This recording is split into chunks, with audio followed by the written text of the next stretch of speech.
வணக்கம் மக்களே.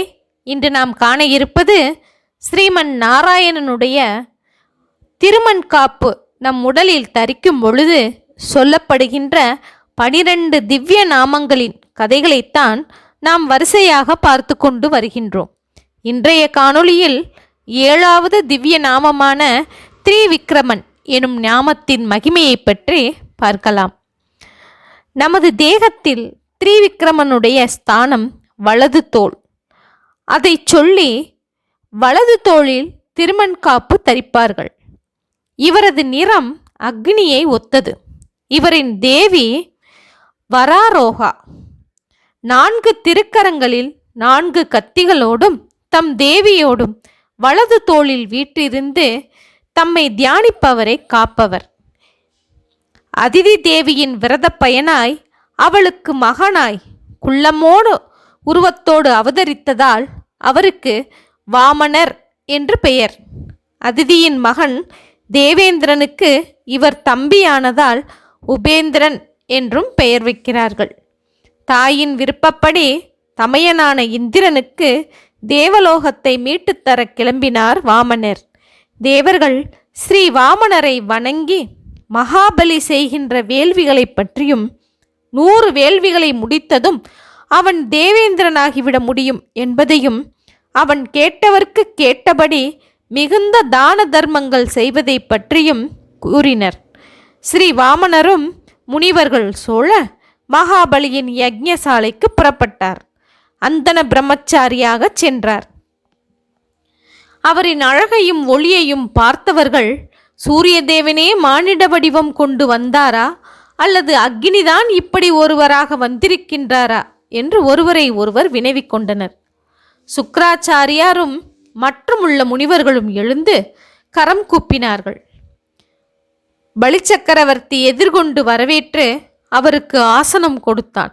நலம் விசாரித்தான், வணங்கினான். தோளில் மேலிருந்த மான் தோளால் மார்பை நன்கு மூடிக்கொண்டு அமர்ந்தார் என்று கூறி சுவாமி தேசிகன் இதற்கு ஒரு அழகான காரணத்தையும் கூறுகின்றார். இவர் பகவான் மகாவிஷ்ணுவின் அவதாரம் அல்லவா? இவரது திருமார்பில் சூஸ்மமாக அமர்ந்திருக்கும் லக்ஷ்மி பிராட்டி மகாபலியை பார்க்கக்கூடாது. லக்ஷ்மியின் பார்வை மகாபலியிடம் படுமாகில் அவன் பதவியை இழக்க மாட்டான் என்று நினைத்து தமது திருமார்பை மான் தோளால் வாமனர் நன்கு போர்த்தி கொண்டார் என்று சொல்லுகின்றார் வேதாந்த தேசிகர்.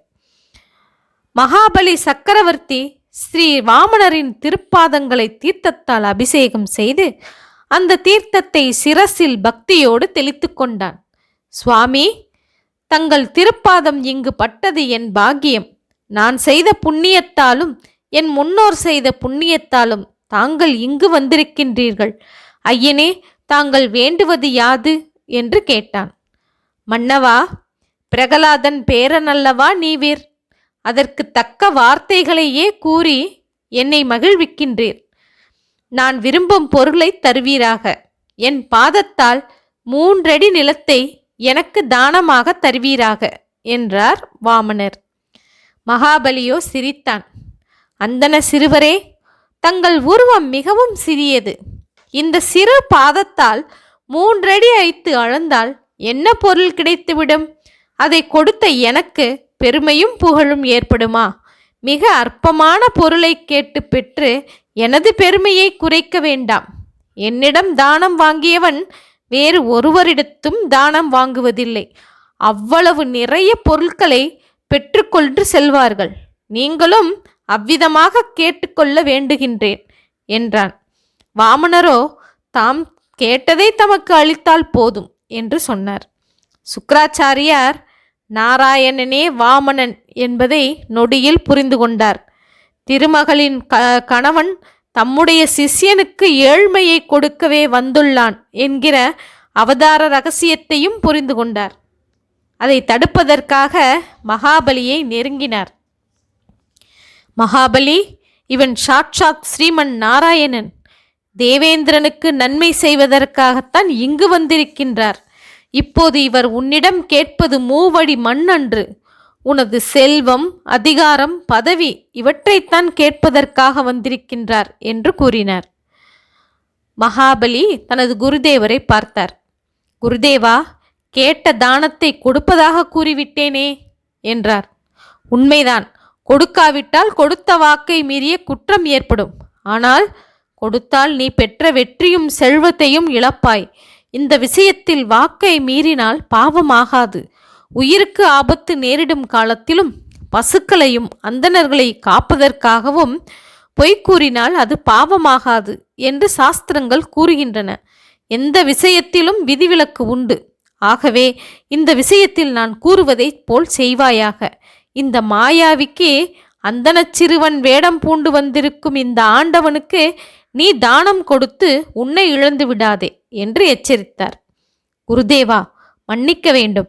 இவர் எம்பெருமான் விஷ்ணு என்று கூறுகின்றீர்கள். தாங்களும் தங்களை போன்ற முனிவர்களும் யாகங்களால் இவருக்குத்தான் ஆராதனம் செய்கின்றீர்கள். அப்படிப்பட்ட மகாவிஷ்ணு என்னிடம் தானம் கேட்டு வந்திருக்கின்றார். இது எனக்கு பெரும் பெருமை அல்லவா? இவர் கேட்டதை கொடுப்பேன். அனைத்தையும் இழந்தாலும் இரவா புகழ் பெறுவேன் என்று கூறினான்.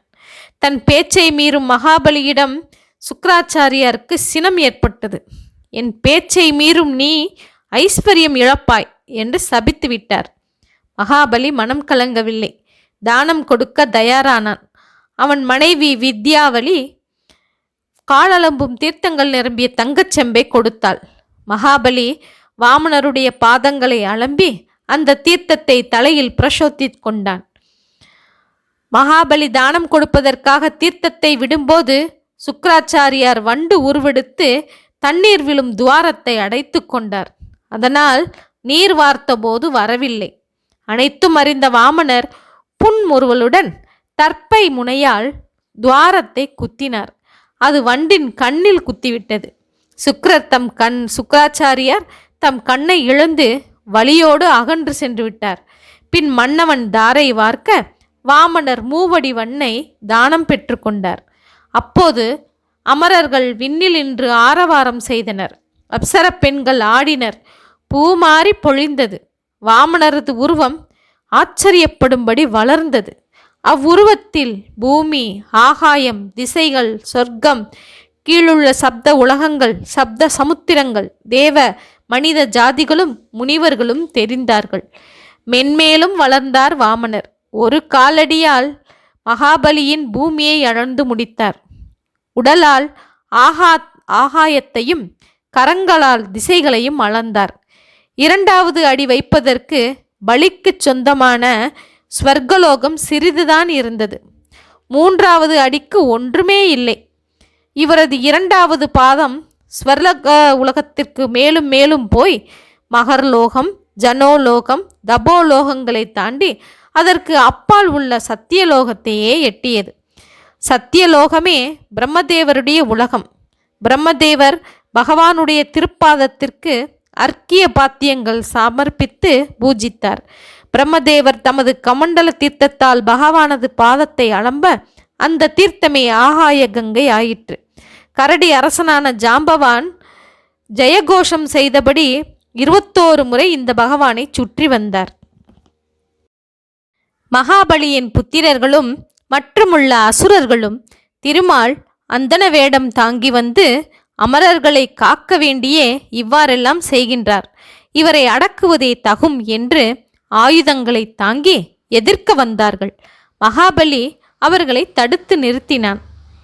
ஆனால் திரிவிக்ரமரோ, ஈரடியே அளந்தேன், மூன்றாவது அடிக்கு இடமில்லையே என்று கேட்க மகாபலி பணிந்து அமர்ந்து, பெருமானே, எனது சிரசே தங்களது மூன்றாவது அடிக்கு இடமாக ஆகட்டும் என்று சொன்னான். பெருமானின் திருப்பாதம் மகாபலியின் தலையில் பதிந்தது. மகாபலி, நீ உத்தமன். பூமி பிளந்து உனக்கு வழி உண்டாக்கும். கீழே உதல உலகிற்கு செல். அங்கேயே வாசம் செய். அங்கு வாசலில் நான் நிரந்தரமாக வாசம் செய்வேன். உன்னையும் காப்பேன். உன் பகைவரை என் சக்கரம் அழிக்கும். பின்னாளில் நீ தேவேந்திர பதவியிலும் அமர்வாய் என்று சொன்னார். மகாபலி ஆனந்தத்தோடு பகவானை துதித்து பாதாள லோகம் அடைந்தான். மகாபலியின் வேள்வியை பகவானுக்கே அர்ப்பணமாக்கி பூர்த்தி செய்தார்கள் முனிவர்கள்.